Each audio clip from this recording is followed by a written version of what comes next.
দেখুন এই যে তাবিজ, এই যে অনেকের পিতামাতা তারা জানে না যে সন্তানের শরীরে তাবিজ ঝুলালে হয়তো বা তারা ভাবে যে তারা শয়তান মানে মানে তাদের সন্তান ভয় পাবে না, কান্নাকাটি করবে না, হয়তো বিছানায় প্রস্রাব করবে না, তারা হেঁটে ভাইবে অনেকে মানে এইভাবে দেয়।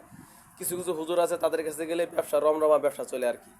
তাই এই যে তাবিজটা দেখুন, অথচ আল্লাহ নবী সাল্লাল্লাহু আলাইহি ওয়াসাল্লাম এটাকে পরা শিরিক বলছেন, যে তাবিজ ঝোলালো সে শিরিক করলো। এটা না জেনে কিছু কিছু হুজুর আছে তারা দেয় সাধারণ লোকজনে কিনা তাদের সন্তান বা তাদের বড় লোক বা ছোট হোক বড় হোক সবাই এগুলো ইউজ করে, ঠিক আছে।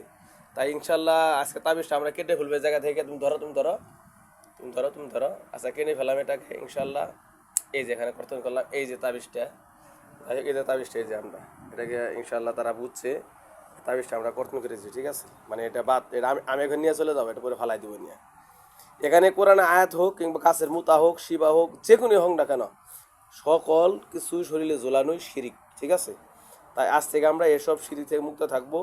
আর তাবিজ ইউজ করবো না। আপনারা সূরা ইখলাস, সূরা নাস, সূরা ফালাক, আয়াতুল কুরসি পারেন, সূরা ফাতিহা এগুলো পারবেন, ওলামান সমস্যা হলে এগুলো ফু দিবেন, শরীরের ভিতরে যার ফু দিবেন ইনশাল্লাহ এটা দিয়ে হয়ে যাবে, ঠিক আছে। আমাদের আল্লাহ নবী সাল্লাল্লাহু আলাইহি ওয়াসাল্লাম যেভাবে শিখেছেন সেভাবে আমরা আমল করবো। আসসালামু আলাইকুম ওয়া রাহমাতুল্লাহি ওয়া বারাকাতুহু।